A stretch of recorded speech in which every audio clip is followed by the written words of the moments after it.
Welcome to today's presentation about the Avenue of Pin Oaks in Station Street, Bowral. My name is Charmaine Cooper and I'm Council's Community Engagement Coordinator. Today's presentation was shared with councillors prior to the ordinary meeting of Council on Wednesday the 25th of March 2020. I'm joined by Robert Smart, Director of the company Arterra. He'll be outlining the various challenges and solutions identified for this location. Hi Rob, how are you today? I'm good, Charmaine. Thanks very much for having us. Could you tell us a little bit about yourself before we get started? Yeah, sure. I'm a landscape architect and also a consulting arborist with over 30 years experience. And a lot of my work has been involved on very similar and complex projects that involve infrastructure and trees and how those two things interact. Okay, thanks Rob. Let's get started with the presentation. The most important thing that we need to consider is that trees are living things. They grow, they live, they die, and they grow in response to their prevailing conditions. These trees that we see here now have been planted in the 1940s and are now 80 years old. The existing road, Station Street, passes between and underneath the trees. There's also the station car park to the west and the memorial reserve to the east. These trees are significant and valued by all, by the community. But when we look at them, the expected lifespan of a pin oak in Australia is probably about 100 to 120 years. These trees are already 80 years old, so they only have a remaining life of probably 20 to 40 years.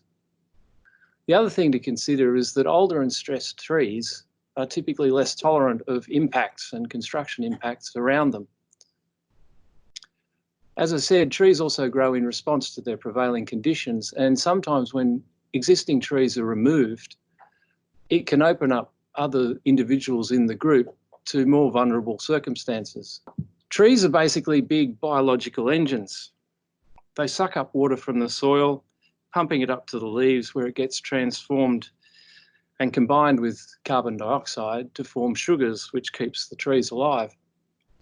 Now you can see here, when we look back at the avenue of pin oaks, the trees on the eastern side that are next to the park have typically performed much better. They are bigger trees, they are healthier trees, and that is mainly because most of their roots have been underneath the park, where they've been able to absorb water easily and get oxygen within the soil. On the western side, where the car park is and the road surrounds pretty much all of the trees, the western side trees are much smaller, and they're now showing significant signs of distress. Now, these photos were taken only a couple of weeks ago in the height of summer, and yet you can see here some of the trees in the western side of the avenue are significantly declining. They have large amounts of dieback in the upper canopy and rather sparse foliage. And they're smaller than the trees that you see on the eastern side. When we talk about trees, we need to consider that they are living things and they have an above ground part and a below ground part. The diagram that you see here is trying to represent a typical tree.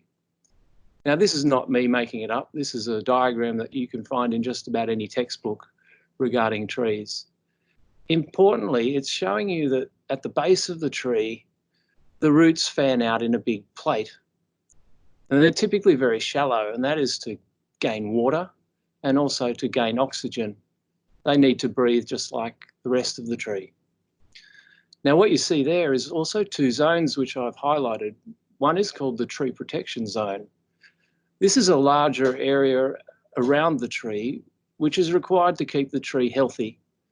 And if we stay out of that tree protection zone, then others have determined that that's enough root area to keep the tree alive indefinitely.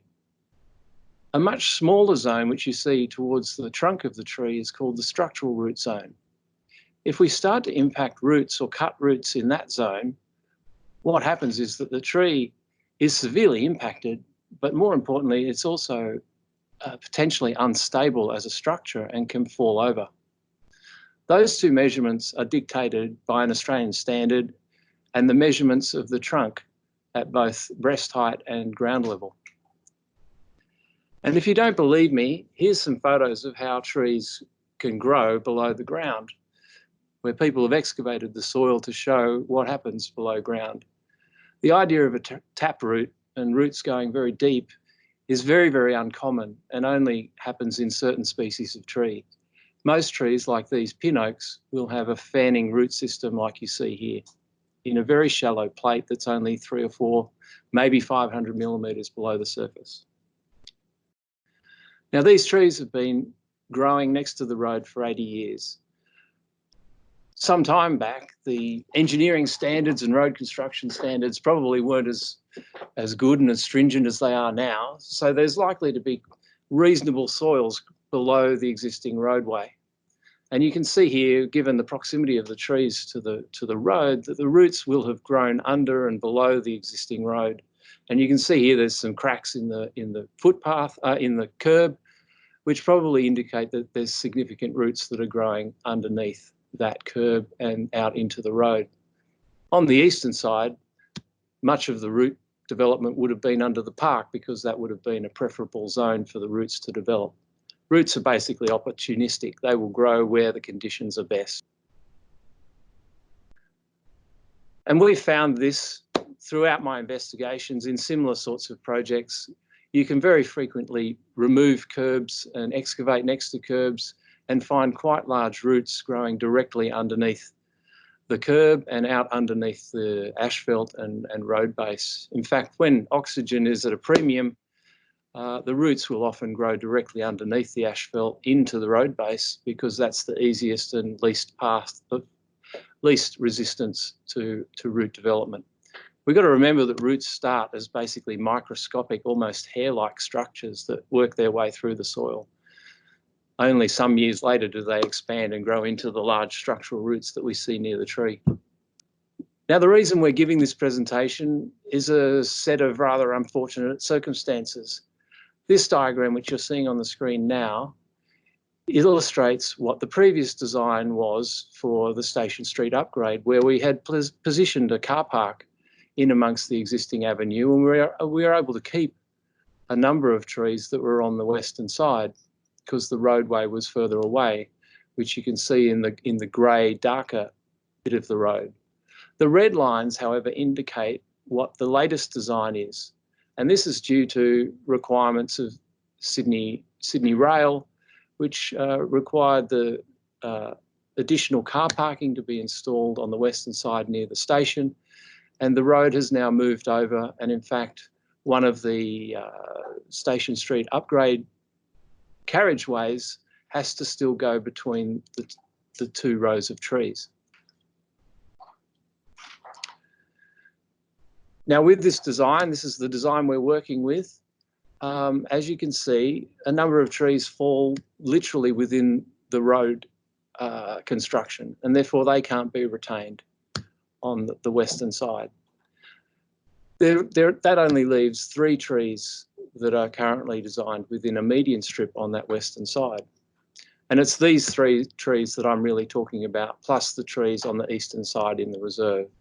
Okay, so if you think about all of the things that I've just said and told you about trees, this section shows you what the existing conditions through the road in the middle of the Pin Oak Avenue might be.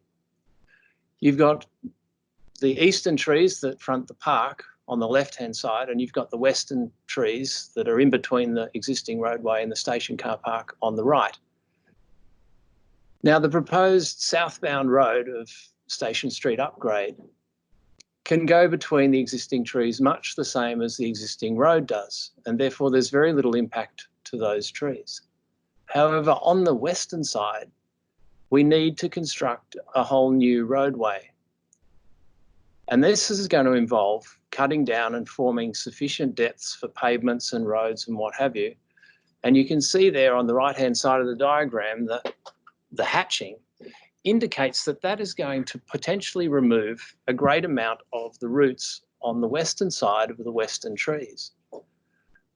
In fact, that even goes into the structural root zone of those trees, potentially making these trees unstable. Now, the trees on the western side also have some relatively low branching because they've only had to accommodate parked cars. When a new road that requires trucks and buses to drive down it goes close to these trees, there's a substantial bit of lower foliage that is going to have to be removed as well. Now, road construction is a completely disruptive process. It's very difficult to keep trees when we're dealing with road construction right next to them. For roads to be constructed these days, existing topsoils need to be removed. The area needs to be cut down to suitable bearing capacity, which is often 500 or 600 mils below the existing surface. It is compacted and rolled and formed until it's a suitable subbase for roads, at which point road base is brought in and an asphalt surface is created. Now, as you can see, that would be incredibly disruptive to existing tree roots. Civil engineering, by its very nature, is not a surgical enterprise. Often disturbances go well past the desired lines of roads and curbs and gutters, and then there are services and drainage that also come into play, which again, you can see would almost have a devastating effect on most tree roots if they were in the same vicinity. So if we look at those three trees that are potentials to be retained, we can see that the incursion into their calculated root zone, shown by these blue hatched areas, is quite massive. In some instances, it's well over 30% and getting close to 40%. And in the tree to the far north or the right-hand side, you can see that it's even affecting both sides of the trees. Now, under the Australian standard, this is an unacceptable level of impact, and the trees can't really be sustainably retained.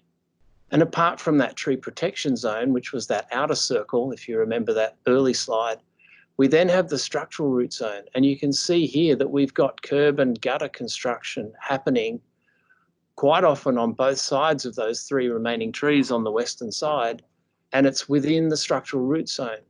This could sever important and large roots on either side of these trees and result in them failing as structures.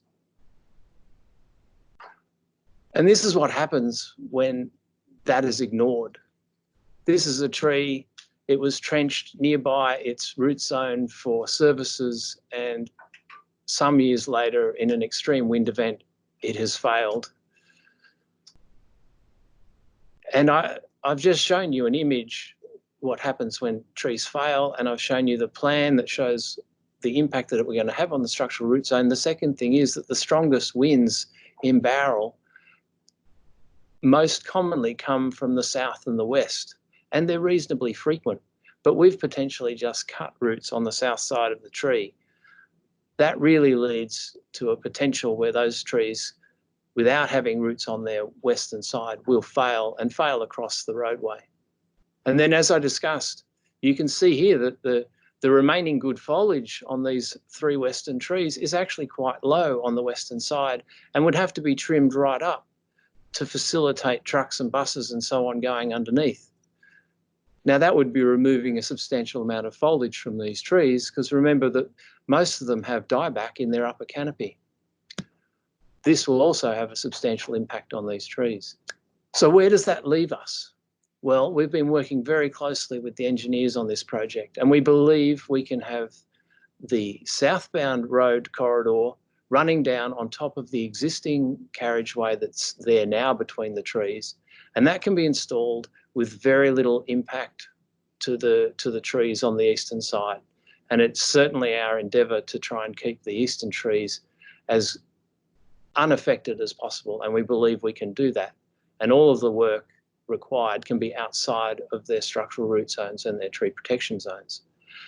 The western trees, however, as I've shown you, are not that lucky, but we have the opportunity, if we remove those three western trees that we can dig and create a very generous and deep median strip where we can plant new and large trees to replace them.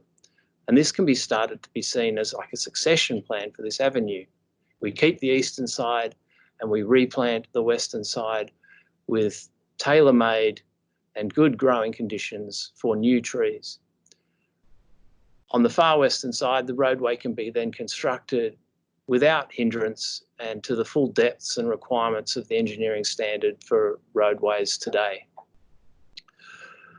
So the proposal is that we retain and protect all of the trees on the park side of the roadway.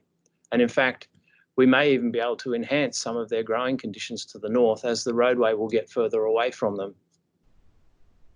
The trees on the western side, however, we believe should be all removed so that we can tailor the median strip construction to properly account for a new avenue planting on the western side.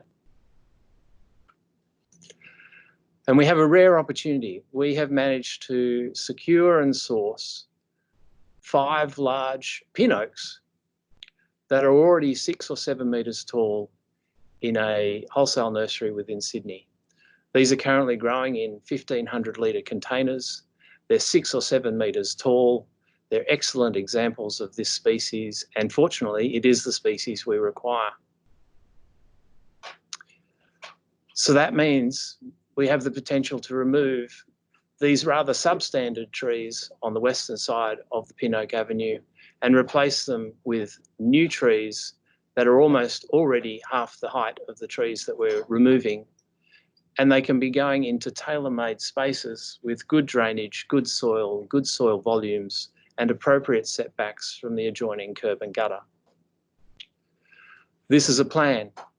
It shows the existing trees on the east retained and 5 new pin oaks planted in the middle of the new median strip once it's finished. So out of all this, our key recommendations is that we retain and protect all the existing trees to the east. We design a new pavement that is above the existing road level when it is close to those eastern trees. And wherever possible, we would protect and enhance their growing conditions around the base. On the western side, we remove all the existing trees so that we can create the optimal growing conditions in the new median strip. We've already secured, and then we can install very large replacement trees that are already 6 or 7 metres tall and see this whole operation as an avenue succession plan for the oaks that will see them being there for the next 100 years. So that when the eastern trees might start to decline in another 20 or 40 years' time, we've got some wonderful oak trees growing on the western side, and there can be some kind of staged replacement happening for the trees on the eastern side, should and when they start to decline. We see this as a real opportunity, and I think given the conditions and the road requirements, this is the only workable solution for the Pin Oak Avenue. We're not losing it, it's just a succession plan. And that's it. Okay, thanks so much for joining us today, Rob. That was really informative. If people would like to learn more about the Station Street Upgrade project, they can visit yoursaywinjacarriby.com.au. Thanks for your time today. No problem, Charmaine.